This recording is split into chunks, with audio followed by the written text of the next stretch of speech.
नमस्कार मंडळी. आज आपल्याकडे मोठे पाहुणे आलेले आहेत. त्यांचं नाव आहे इजराई जिजापूरकर. नमस्कार काका. नमस्कार मामा. मी जयजपूरकर बोलतोय फ्रॉम चिंबोती गाव, रत्नागिरी. हा, तर इजा साहेब, आपण इकडे आल्याबद्दल आपले लय लय आभार आणि धन्यवाद. थँक्यू. म्हणजे कुठे टाकू? बाबा थँक्यू बोल मी. अच्छा, ठीक आहे. आपण आता आपलं जो काय आहे ना इंटरव्ह्यू, त्याला स्टार्ट करायचं. असा आपल्याला वाटतं का 8:30चा प्रोग्राम आहे. बाप्पा. ओके. आपण बापाचं नाव घेतो इंटरव्ह्यूला बसताना, कारण आपण एक्झाम मध्ये 50 वेळा फेल झालो होतो. आपण त्यावेळेला बापाचं नाव नाही घेतलं ना, म्हणून असं थोडा प्रॉब्लेम झाला आपल्याला. तिकडनं भोसला मिलिटरी स्कूल मध्ये होता आपण. मग आपल्याला हाकलं तिकडनं. आपण 4 एक्झाम कंटिन्युअस फेल झालो. तिकडनं हाकलेला आपल्याला बालमन मध्ये टाकला. आपण बालमन मध्ये 5 वेळा आउट झालो. मग आम्हाला अजून दादर विद्यामंदिर मध्ये टाकला. दादर विद्यामंदिर मध्ये आम्ही 26 वेळा नापास झालो. पण आमचं काय झालं ते. पण कसं की शिक्षण आणि काम याचा काय फरक नाही पडत. बरं तुम्ही विचारा, आम्ही हाय इकडे. तुमची अकादमिक कारकीर्द ऐकून आम्हाला लय बरं वाटलं. म्हणजे थँक्यू. पण आज आपण तसं बघायला गेलं तर आम्ही जगातला सर्वात मोठा बिझनेस आमचा आहे ना. पण हा, तर त्याच्याकडेच आमचा पुढचा प्रश्न येणार होता. बोला.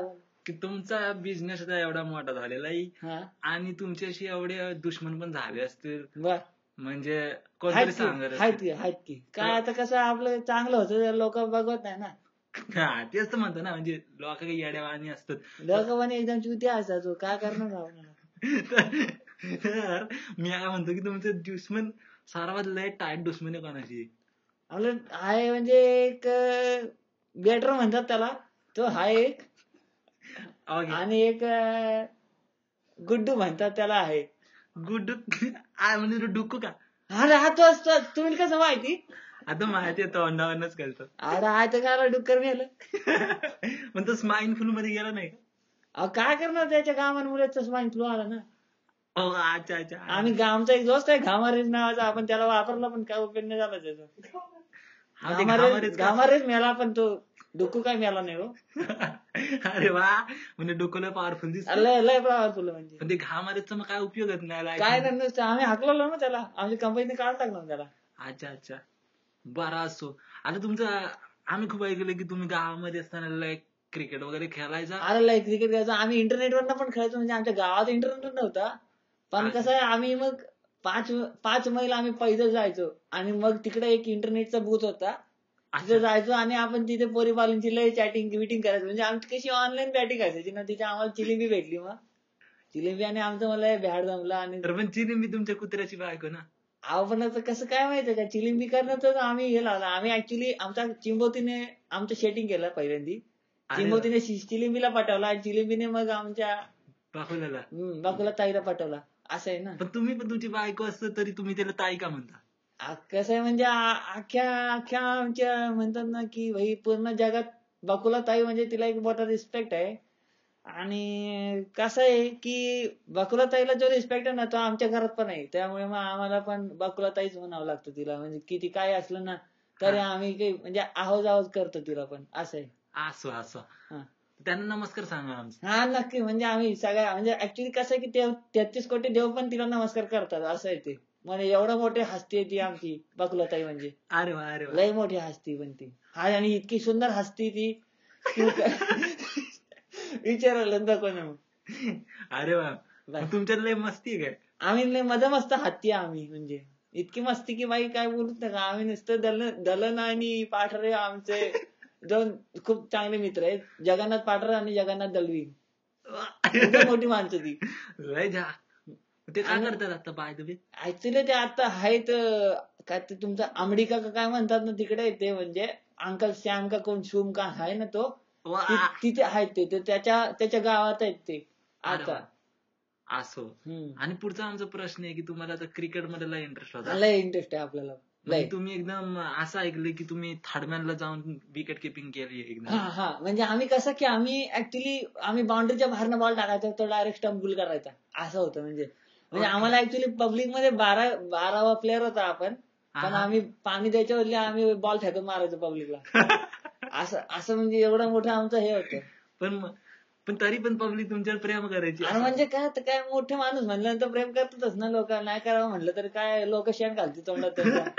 म्हणून आमचे करतात ना. पण असं आणि तेच तर तुम्ही असं ऐकलं की तुम्ही थर्डमॅन कडे जाऊन विकेट किपर आणि स्टम्पिंग करायचं. ऍक्च्युली आम्ही अंपायरिंग पण केली, पण अंपायरिंगच्या वेळी पण आपण मग विकेट किपिंग पण करायचं असं होतं. म्हणजे आम्ही ड्युअल जॉब केले, बरंच काम केलं म्हणजे आम्ही टोटल. बरं मग तुमचं एवढं मोठं एम्पायर इजे इंडस्ट्रीज ऑफ एम्पायर काल तुम्ही का आले, तर त्याचं पहिलं ईचं कुठून सुरुवात झाली? म्हणजे आम्हाला माझं खरं नाव कसं आहे की विजापूरकर आहे. पण कसं की आम्हाला माझे दोस्त मला इजा म्हणायचे, इजापूरकर म्हणून. मग ई वरून तिकडनं माझ्या डोक्यात एक कल्पना आली आणि मग मी तिकडनं इजा इंडस्ट्रीज काढली आम्ही. अरे वा, मस्त. मग तुमचं इजा इंडस्ट्रीजचं फर्स्ट प्रॉडक्ट काय होतं? फर्स्ट प्रॉडक्ट असं आहे की आम्ही घामारेच पहिल्यांदा आणलं बाजारात. अरे वा. घामारेच आणलं. आमचा दोस्त होता एक, त्याच्याकडनं आम्ही केमिकल एक्स्ट्रॅक्ट करून आम्ही ते वेपन बनवलं होतं घामारेज नावाचं. लय बेस्ट होतं. म्हणजे ते खूप सगळ्यात मोठं चाललं म्हणजे ते. म्हणजे कसं की मोठे मोठे ज्या कंट्री आहेत की रशिया, अमेरिका वगैरे, ते सर्वांनी घामारेज ते आमचं जे तंत्र आहे ते विकसित केलं. म्हणजे कसं की आमच्याकडनं हे घेतलं त्यांनी, ते पेटंट घेतलं आणि मग आम्हाला बरेच पैसे मिळाले त्याचे. त्यातनं आज आम्ही जे एम्पायर आहे आमचं ते उभं केलं आम्ही. त्यामुळे आमचं कसं आहे की आम्हाला आमच्या आयुष्यात जसं आमच्या बाकुलाताईला महत्व आहे तसंच आमच्या घामारीला तेवढंच महत्व आहे. अरे वा. पण मग असं ऐकलं की बाकीच्या कंपनीने तुमचे घामारे वसाठी डिओड्रंट काढले म्हणून. आता कसं की आमचं कसं आहे ना की लोकांना बोललं ना की काही चांगलं बघवत नाही तर जळतात आमच्यावर लोक. काय करणार. आम्हाला आमचं जे घामारेचं जे प्रॉडक्ट आहे ना ते कंपनीत खाचीकरण, म्हणजे ते आमचं कसं की बाजारात खाचीकरण लोकांनी ते आणलं. म्हणून नंतर वासू बिसू नावाची ती मोठी मोठी साधनं आणली त्यांनी ह्याच्यात. पण काय चाललं नाही. पण ते घामारेज मग जुनं झालं, मग शेवटी टाकून द्यावं लागलं आम्हाला ते. ओके. आणि अजून एक क्वेश्चन आहे आपला. बोला ना. किती क्वेश्चन आहे तुमचे? सर्व क्वेश्चनचं मी क्वेश्चन करून टाकतो. बोला. बरंच आहे तो. म्हणजे तुमचं टोटल एवढं लाईफ एवढं फुल ऑफ इव्हेंट्स वगैरे आहे. खरंय. एवढ्या घटना घडल्या, खरंय. तुम्ही घडवल्या पण. तर मग पुढचा प्रश्न आहे की तुमची झगमग चंपा या फेअरनेस क्रीम बद्दल काय तुमचं मत आहे? झगमग चंपा एवढं बेस्ट होतं की पहिल्यांदा लोकांना कळायचं नाही की आपण गोरे आलो, कालं झालो म्हणून. एवढं सुंदर होतं ते झगमग चंपा फेअरनेस क्रीम म्हणून. इतकं फेअर झाले लोक की शेवटी लोक मुर्दा आहे की जिंदा तेच कळलं नाही. एवढं म्हणजे तो एवढा चेहरा पांढरा फटक पडायचा. लोकांना लय आवडलं ते. लोकांनी त्याच्यावर पण ते बरंच प्रेम केलं आमचं. ते पण त्याचा पण हातभार लागला म्हणजे आमच्या कंपनीत. ओके. आता आपण एक घेणार आहोत कमर्शियल ब्रेक.